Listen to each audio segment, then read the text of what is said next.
প্রিয় দর্শক বন্ধুরা, এই মুহূর্তের জন্য সর্বোচ্চ ন্যায়ালয় সুপ্রিম কোর্টের একটি বিগ নিউজ, পাশাপাশি ওবিসি মামলা ও নিয়োগ ঘিরে থাকছে চাঞ্চল্যকর সংবাদ আপডেট।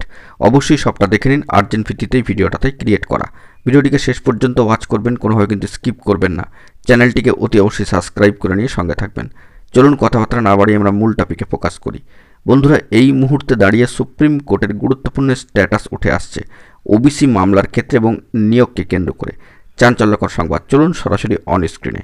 বন্ধুরা, আমরা চলে এসেছি সর্বোচ্চ ন্যায়ালয় সুপ্রিম কোর্টের অফিসিয়াল সাইটে এবং সেখান থেকে যে ওবিসি মূল মামলা সেখানে আপনারা দেখতে পাচ্ছেন এই মামলার ক্ষেত্রে computer generated tentatively schedule deadline কিন্তু রয়েছে 18/3/2025। আমরা জানি যে উক্ত দিনে আবার সাউথ 24 পরগনা প্রাথমিকে 2009 রিক্রুটমেন্ট প্রসেস রিলেটেড একটি গুরুত্বপূর্ণ মামলা কিন্তু রয়েছে সর্বোচ্চ ন্যায়ালয় সুপ্রিম কোর্টে। 18/3 ডেটটা অত্যন্ত গুরুত্বপূর্ণ। ওবিসি মামলার ক্ষেত্রে লক্ষণীয় বিষয় যে এই মামলাটিও কিন্তু কম্পিউটার জেনারেটেড টেন্টেটিভলি শিডিউল ডেডলাইনের মধ্যে রয়েছে 18/3/2025। শুনানি হবে কি হবে না, লিস্টে কত সিএল নাম্বার কত আসবে না আসবে সেটা যখন আসবে তখনই কিন্তু দ্রষ্টব্য হয়ে উঠবে। তো এই মুহূর্তে দাঁড়িয়ে একটি বার্তা উঠে এসেছে নিয়োগকে কেন্দ্র করে, তো সেই দিকে আমরা একটু ফোকাস রাখবো। লক্ষণীয় বিষয় যে গত বছর মে মাসে মহামান্য কলকাতা হাইকোর্টে ওবিসি সংরক্ষণ প্রায় 5 লক্ষ শংসাপত্র বাতিলের নির্দেশ কিন্তু এসেছিল। 2010 সালের পরে যে সমস্ত শংসাপত্র দেওয়া হয়েছে তা বাতিল হবে বলে জানিয়েছিল মহামান্য আদালত, কিন্তু কার্যত প্রায় 9 মাস অতিক্রান্ত হওয়ার পরও আদালতের এই নির্দেশ নিয়ে কোনো কার্যকরী পদক্ষেপ গ্রহণ করা হয়নি। রাজ্য সরকার মহামান্য কলকাতা হাইকোর্টের এই নির্দেশের বিরোধিতা করে সুপ্রিম কোর্টে মামলা দাখিল করেছেন। সুপ্রিম কোর্টে এই মামলা শুনানির ক্ষেত্রে কিন্তু একটা ডেডলাইন এসেছে, যা আমরা ইতিমধ্যেই কিন্তু আপনাদের সামনে তুলে ধরলাম কোর্টের সাইট থেকে। শীর্ষ আদালত সর্বোচ্চ ন্যায়ালয় সুপ্রিম কোর্টে মহামান্য কলকাতা হাইকোর্টের দেওয়ার নির্দেশের ওপর কোনো স্থগিতাদেশ কিন্তু দেয়নি। ফলে মহামান্য কলকাতা হাইকোর্টের নির্দেশ কার্যকরী রয়েছে, কিন্তু রাজ্যের শিক্ষক নিয়োগের ক্ষেত্রে এই ওবিসি সংরক্ষণ নিয়ে মামলাকে যে পর্যায়ে রয়েছে তাতে করে নতুন নিয়োগের কিন্তু কোনো নোটিফিকেশান আসছে না, এটাও কিন্তু লক্ষণীয়।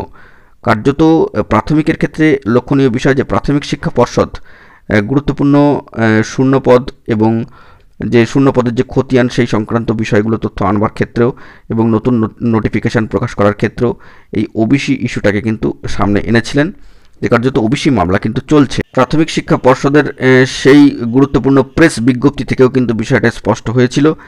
শ্রেণীভিত্তিক শূন্যপদ পরিসংখ্যান যাবতীয় নিয়োগ আনবার ক্ষেত্রে, নিয়োগ নোটিফিকেশান আনবার ক্ষেত্রে এই ওবিসি মামলার কিন্তু একটা বড়সড় ভূমিকা লক্ষ্য করা যাচ্ছে। সেই মর্মে কিন্তু একটা প্রেস বিজ্ঞপ্তি উঠে এসেছিল।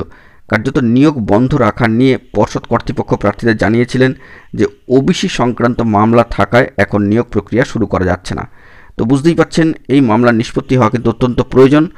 তবে এখানে বলে রাখা প্রয়োজন যে এই ওবিসি মামলার জন্য যে নিয়োগ প্রসিডিওর থমকে রয়েছে সেটাও একটা সংশয়ান্বিত বিষয়। তবে মহামান্য কলকাতা হাইকোর্টের তরফ থেকে কয়েকদিন আগেও কিন্তু একটা নির্দেশ এসেছে এই সংক্রান্ত বিষয়, যে ভার্চুয়ালি শুনানিতে অংশ নিতে পারবেন এই বিষয়ে। তো দেখা যাক পরবর্তী ক্ষেত্রে কি হয় না হয়, আমরা সেই দিকে কিন্তু ফোকাস রাখছি। তো বন্ধুরা, এখন এটুকুই। সকলে ভালো থাকবেন, অতি অবশ্যই চ্যানেলটিকে সাবস্ক্রাইব করে রাখবেন জরুরি আপডেটগুলি পাওয়ার জন্য। ধন্যবাদ।